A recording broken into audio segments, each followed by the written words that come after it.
Соңғы 10 жылдықта әлемдік экономика үздіксіз көтерулер мен құлдыраудан құралған жүйеге айналды. Ұзақ мерзімді даму қарқынына болжам жасау мүмкіндігінің болмауы инвесторларға ұтымды жолды таңдауға қиындық туғызуда. Қазіргі заманауи жағдайда қаржылық салымдардың табыстылығы бірқатар факторларға байланысты. Инвестициялық тартымдылықты арттырумен байланысты мәселелер кешенін тиімді шешу үшін Қазақстан жаңа экономикалық платформаларды жасауда. Арнайы экономикалық аймақтар мен индустриалды аймақтар.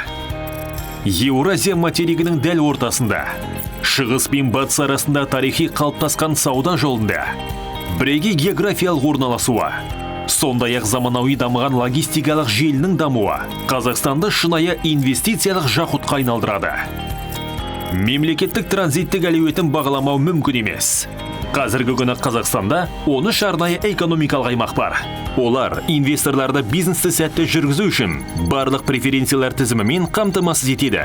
Арнайы экономикалық аймақтар жұмыс істеп тұрған бүкіл мерзімге жер учаскесін беру, аумақта сатылатын тауарларға қосымша құн салығының нөлдік ставкасы, жер салығы мен жер төлемдерін төлеуден босату, мүлік салығын төлеу, корпоративті табыс салығынан босату, қатысушылардың орналастырылуына немесе пайдалануына арналған тауарларды кедендік баж салығынан босату, квоталар мен рұқсаттардан тыс шетелдік жұмыс күшін тарту мүмкіндігі. Қазақстанның керемет табиғи ресурстық әлеуеті инвесторлар үшін орасан зор мүмкіндіктер ашады.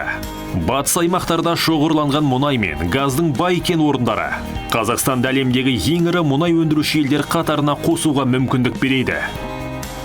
Қазақстанда тас көмір мен қоңыр көмірдің 10 бассейні бар. Қарағанды кен орындарының кокстелген көмірі мен солтүстік аймақтардағы темір рудасы қара металлургияны сапалы шикізатпен қамтамасыз ете алады. Елдің жер қойнауында Менделеев кестесінің барлық дерлік элементтердің қоры бар. Олардың 70-і барланған, 60-і өндіріске тартылған. Кең ресурстық база, дамыған өндірістік әлеует, өндірістік және әлеуметтік инфрақұрылымның болуы кез келген жобаны ең аз шығындармен және максималды тиімділікпен қысқа мерзімде жүзеге асыруға мүмкіндік береді.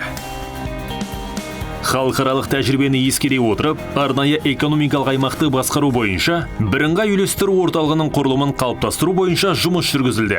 Бірыңғай үйлестіру орталығы арнайы экономикалық және индустриалды аймақтарды дамытуды, ілгерілету және инвестициялық тартымдылықты арттыруды, халықаралық консультанттарды тартуды, даму мәселелері бойынша мемлекеттік органдармен өзара әрекеттесуді, заңнаманы жетілдіруді және қызмет нәтижелерін бағалауды қамтамасыз етеді. Бірыңғай үйлестіру орталығының құзыретіне арнайы экономикалық аймақтар мен индустриалды аймақтардың басқарушы компаниялармен тығыз қарым-қатынас, арнайы экономикалық аймақтар мен индустриалды аймақтардың қатысушылардың проблемалық мәселелерді шешуде жәрдемдесу және олардың мүдделерін қорғау, сондай-ақ маркетингтік іс-шараларды ұйымдастыру және өткізу. Қазақстан Республикасының арнайы экономикалық және индустриалды аймақтарының даму қарқыны мемлекет экономикасына халықаралық интеграция процесіндегі жетекші рөлдердің бірін қамтамасыз етеді. Ірі инвесторлар Батыс Еуропа, Батыс Қытай көлік дәлізінің бай әлеуетін жоғары бағалады. Қазақстан Республикасы жаңа жібек жолындағы Еуразияшілік сауданың айтарлықтай өсуін қамтамасыз етуге арналған маңызды буынға айналды. Әлемдегі ең үлкен нарықтарды біріктіретін ғаламдық жобаның бір бөлігі болуға асығыңыз. Бай тарихы бар әйгілі сауда бағдары қазірден ақ сіздің айқын болашағыңызға айналуы мүмкін.